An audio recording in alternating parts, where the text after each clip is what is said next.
Man, how do you get fraud checked by Johnny Walker in 2025? This dude, Zhang Mingyang, was on a 12 fight winning streak, all by finishes in the first fucking round, and he loses to Johnny Walker. And you just know that the UFC, they booked this fight as the main event because they expected Johnny Walker to get starched. Everybody did. In front of the massive Chinese market of 1.4 billion people. It would have been his homecoming. This new Chinese superstar over there.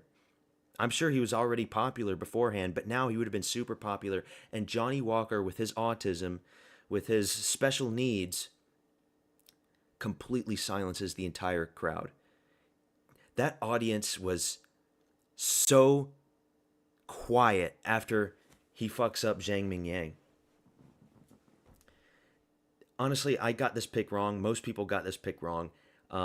This is one of those fights where I can't look in hindsight and say that I would have ever picked Johnny Walker because I wouldn't have. When I get picks wrong, most of the time I can be like, okay, it makes sense why the fighter that I picked lose, and I could see myself in an alternate universe picking the other guy. But not for this one. There is no alternate universe which I would have picked Johnny fucking Walker to win this fight. But good win from him. The calf kicks, man. It's like Ankalaev versus Blachowicz. Ankalaev eats the calf kicks.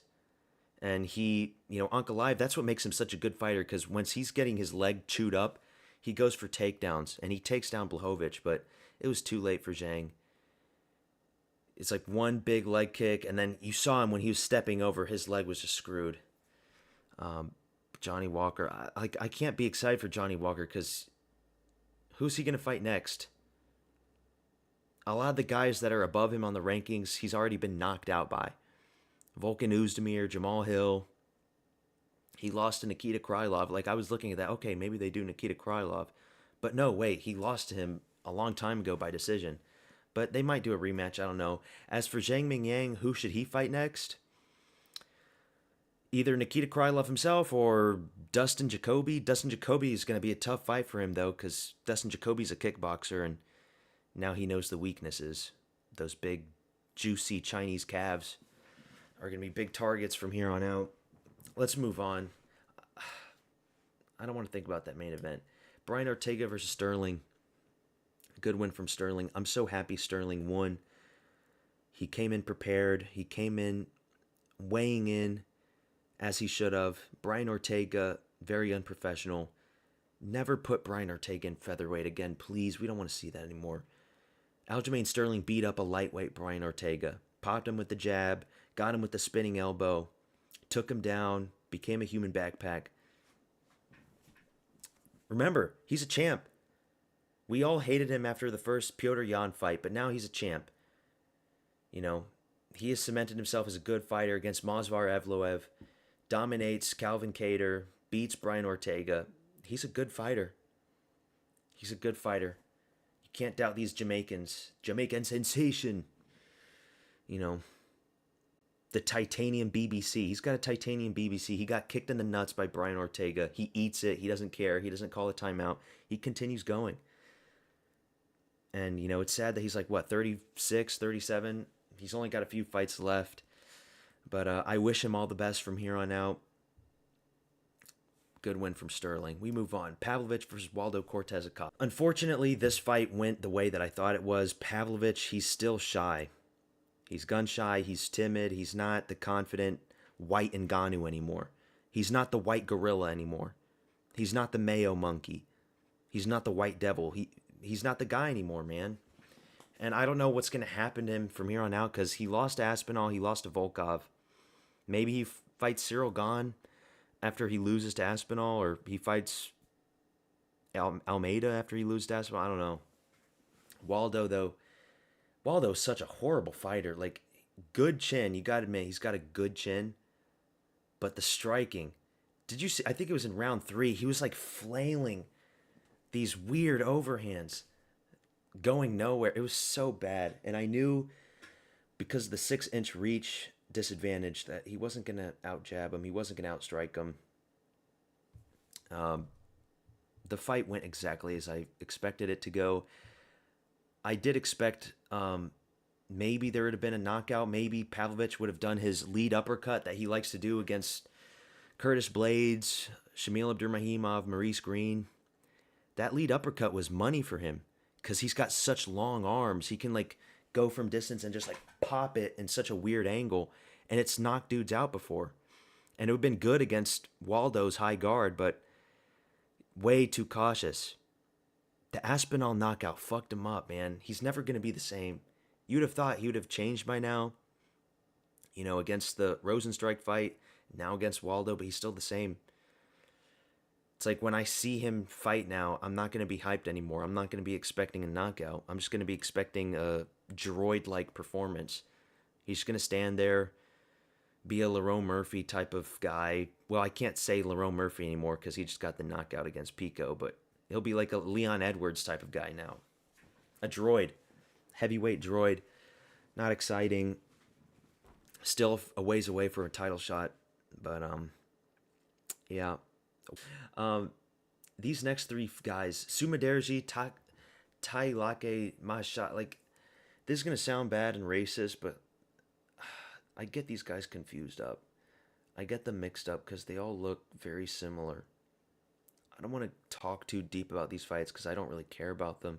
I picked Borjas because I believed in Peruvian power. Never again. Peruvians, they're not that it. Peruvians just aren't it. If you have to pick between like Ecuadorians and Peruvians, Ecuadorians are easily superior to Peruvians. The Peruvians are the incels of the Incan Empire, while the Ecuadorians are the gigachads of the Inca Empire. We got Marlon Vera, we got Morales, we got the other Vera, Kevin Borjas, James Lontop. These guys, man, they're just poop. Nuraji, horrible, disgusting fighter. Dirty fighter, piece of shit fighter. Kiefer Crosby, he could have stopped the fight. He could have cowered his way out. Like, he doesn't. He stays in there. He's a dog. What can you say? Shit fight. This is the fight where I had woken up in the middle of the night and I just saw like the knee before I started my stream. So yeah, piece of shit fighter. Don't want to think about him. I picked Mahashate. Gage Young wins. I don't care. This is the fight I want to talk about. Charles Johnson versus Loner Kavanaugh. My best pick of the night. Charles Johnson, he disappointed me, man. After he knocked out Loner Kavanaugh in the second round, which I predicted it was going to be the second round, he should have whipped out his Johnson and start helicoptering it in front of the Chinese women. All the Chinese women in the audience should have been in awe of Charles Johnson's Johnson. Oh, I've never seen one that big before. It's so veiny. Oh, Charles Johnson, you American starian. I want to get an American black guy as my husband. Okay, I'm going to stop. Loner Kavanaugh, people were picking him. He was like a what, minus 200 favorite? Yeah. See, people picked Loner Kavanaugh because they see the undefeated record, the 9-0 record. They see the 0 next to his name. It's like, oh, he's undefeated for a reason. He's going to have to be the favorite. And then they pile on. The bookies pile on to the favorite, and they see Charles Johnson. He's got 7 losses. They ignore completely that he knocked out Joshua Van, and they're going to be like, okay, I'm going to go with the young guy. Because the young guy is going to beat the old guy in the flyweight division. But here's the thing. If there was a men's strawweight division, Loner Kavanaugh looks like he belongs in it. He looks so tiny. He's like 5'4". And we've seen guys that are, 5'3", 5'4", DJ, Henry Cejudo, but they're thick, they're big, they've got big muscles. Loner Kavanaugh's a little shrimp. He's scrawny. He's lanky. At that height, that's like a 4-inch height difference. You got 5'4" versus 5'8". I don't believe the stats on the UFC website. They lie. He's like 5'4" versus 5'8". If you have to pick between a lanky tall guy and a lanky small guy, pick the lanky tall guy. He's got the striking advantages. He's got the reach advantages. All the advantages were on Charles Johnson, and that's why I picked him. And a lot of the smart people online also picked Charles Johnson. He has his hands down as he's pulling back. You're not Bobby Green, dude. You're not. And then he gets chinned by a big right hook from Charles Johnson. Charles Johnson is the prospect killer, man. We need to see him fight some tougher competition now. Now's the time. Put him up. He's ranked 15. Make him like rank 13 and then give him like a top 10 guy. Now's the time. Especially in this flyweight division that's semi-dead. So, yeah. Sorry, Loner. You got a weird name. Rong Zhu versus Hubbard. I pick Rong Zhu. Again, I was talking about in my predictions video, a lot of these fighters that they're putting up against these Chinese dudes, it's a feeling like, okay, they're putting them as sacrificial lambs so that the Chinese fighters win in their home turf to increase the popularity of the UFC within China. It makes sense from a business perspective. You want the Chinese guys to win in their home turf, and that's what they were doing with Johnny Walker. Dana White expected Johnny Walker to get starched by Mingyang Zhang, but he shocks the world. That's why I love this sport, because it's just so unpredictable. Michel Pereira versus Kyle Dawkins, another one I got wrong. If you pick Michel Pereira, you were with me. If you pick Kyle Dawkins and then you pick Johnny Walker, you probably got the parlay, because you probably picked all the other fights right too. Crazy. I would have never picked Kyle Dawkins. Michel Pereira is really bad. 3-fight losing streak. Kyle Dawkins comes back with a bang. He comes back to the UFC. And the thing is, with his brother, Chris Dawkins, the heavyweight flabster that gets knocked out by all these black dudes, they're the same height. They're 6'3".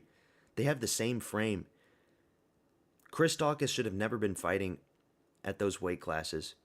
Remember, he went down to light heavyweight, still got knocked out by Khalil Roundtree. And even Kyle Dawkins at middleweight, he still has a little flabby belly. They have weird genetics. They're built like fridges. Weird genetics from Philly. I don't know, probably like an Italian background. I don't know where Dawkins, that name, originates from. Not Italian. It's got to be like, I don't know. It's European, but I can't nail which country. It's not German. Maybe French? Daukaus? Or maybe it is like German, Belgium, Netherlands. I don't know. I have to search up afterwards. Daukaus. Yijia versus Weston Wilson. This is the minus 1500 guy, right? Yeah, it was. Weston Wilson's dog shit. What can you say? Xiaolong versus Su Young Yu. I picked Xiaolong just because I thought Su Young Yu was going to be a layover for him. Korea comes out on top. Don't really care about that fight. Uran Sati Baldia versus Dr. Nurgaje. Good, rare Ezekiel choke win from Salty Baldiev. But DR, he's not tough competition. I'm somewhat excited for the future of Uran Salty Baldiev. See where he goes from here. Please don't move back up to heavyweight. Please stay at light heavyweight. You looked lean, you looked mean, you looked good. We'll see what happens. But yeah, I'm going to stop the video short. I don't want this video to be too long. Fucking Johnny Walker, man. You got fraud check bad. That was a bad fraud check. And you lose in front of your home turf. That's got to be super tough. It sucks to be Zhang Mingyang, but what can you do? That's the fight game. Peace out. That's all I've got for you. Subscribe. Please subscribe. I'll take all the subscribers that I can get. Peace out.